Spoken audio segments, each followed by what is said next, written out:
Thus you've arrived at the final leg of E3 2008, A Tale of Two Thumbs. Nintendo's press conference took place second out of the three at 9 a.m. Pacific Standard Time. I was extremely excited all day working at my new job, thinking I would return home to a slew of tasty morsels that Nintendo fans have been anticipating for months. Well, as a hardcore Nintendo fan since I was 3 years old, during the era that started it all with the NES, almost 20 years of gaming experience, I join every other member of the industry in feeling what really shouldn't be felt right now. While I'm certain and have no problem with Nintendo's casual market going positively crazy right now, the core market has been effectively kicked square in the balls, kneed in the chest, and nicely booted right into this so-called blue ocean that Nintendo has all of a sudden discovered. Folks, prepare for the biggest E3 related rant I've ever done and enjoy it if you share my sentiments. Okay, first of all, who is this Cammy person and what has Nintendo done with Perrin Misinformation Kaplan? My reaction to the Big N's new marketing executive is simple. I would easily take Perrin's unintentional information blunders and far more convincing charisma than this wannabe gamer and absolutely brow-raising public speaker. Who honestly give a crap about this lady's desire to be a cool mom by attempting to go snowboarding with her son, breaking her wrist as a result and being carried down the mountain by the local ski patrol? Not to mention her receiving a card from her boy, courtesy of the Wii message board. Certainly not me. Making matters worse, this almost 5-minute set of nonsense was the painful lead-in to Shaun White snowboarding. And again, does anyone seriously care? Sure, it might be neat to use the Wii Fit balance board to control your athlete and waggle to do tricks, but this was meant for another 1080 game, not this licensed BS. The time it took to unveil just one game was unacceptable, and the game in a similar light wasn't exciting to watch. This one's in the crapper. Now, if you were like me, after this bit you were thinking, okay, I'll let Nintendo slide with a lame intro and unveiling an initial game that no one really cares about. Surely they're about to do or show something epically cool, right? Right? Not even close, folks, as it would seem that our good old buddy Arrogant Nintendo is back in full swing. Reggie, Nintendo of America's President and Chief Operations Officer, takes the stage and does exactly what all E3 fans dread. He spent a good 20 minutes bragging about how Wii and DS is dominating the market, hardware and software-wise, along with a whole bunch of blah blah blah that everyone's already known about for months. Obviously, the newly crowned champion did that with the hopes of CNN and Oprah tuning in so they could share these bragging rights. Nintendo, give us a break. We know you've checkmated this generation with just about every thought and idea that's come to your minds. We don't need this heavily emphasized over such a long stretch of time. A simple, we kicked everyone's behinds and will continue to do so, would have done the trick, and in less than 5 seconds.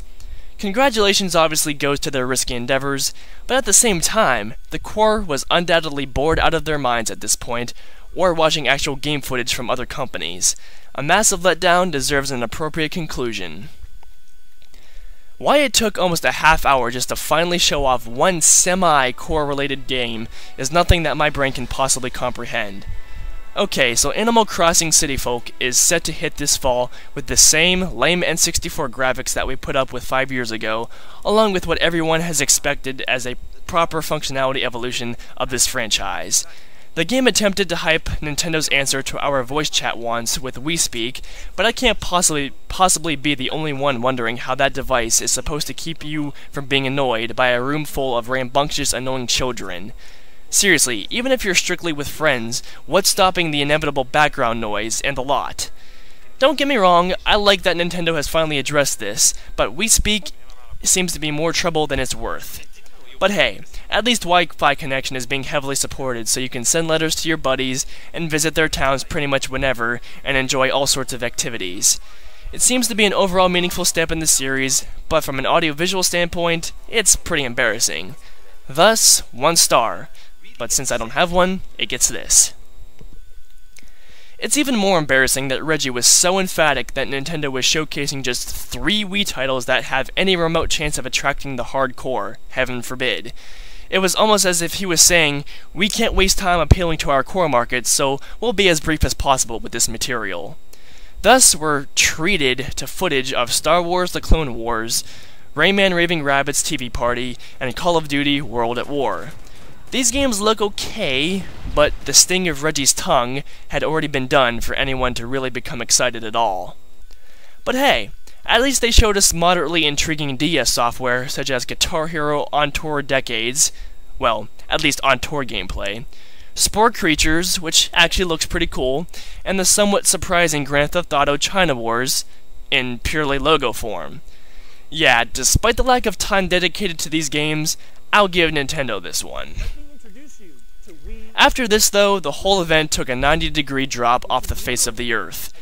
Nintendo decides to use Wii Sports' successor, Wii Sports Resort, as their typical first-party means of demonstrating Wii Motion Plus. Now believe me, the possibility of one-to-one gesturing sounds extremely awesome, but if my motivation to experience it was supposed to come from witnessing Cammy pathetically attempt to throw a dog disc, then I'm seriously missing something here.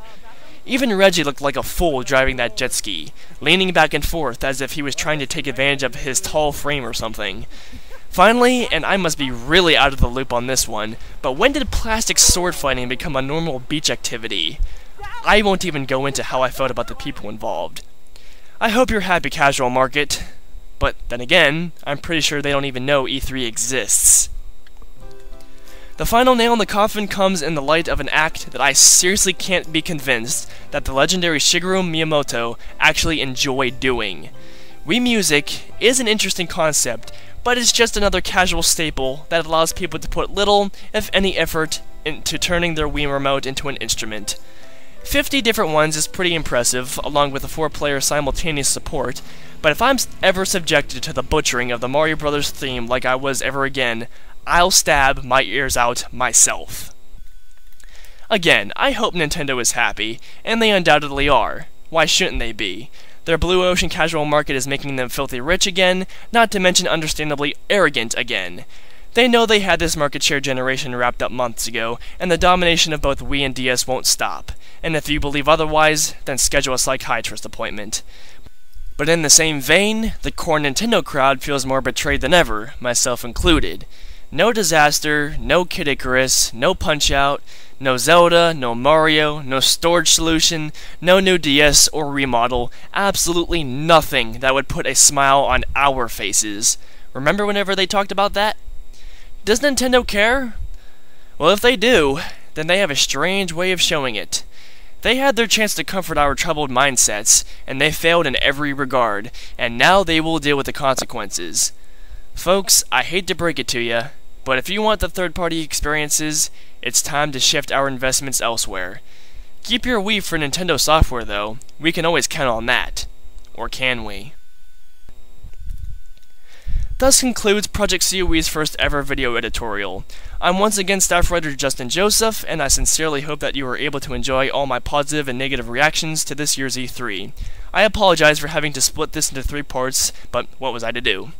Nonetheless, I extremely appreciate your time if you checked this stuff out, and I would definitely love to hear your comments, questions, or concerns on whatever appropriate video you'd like to offer them to. Thanks a lot, everybody, and be sure to tune in to our post-E3 podcast available on iTunes as well.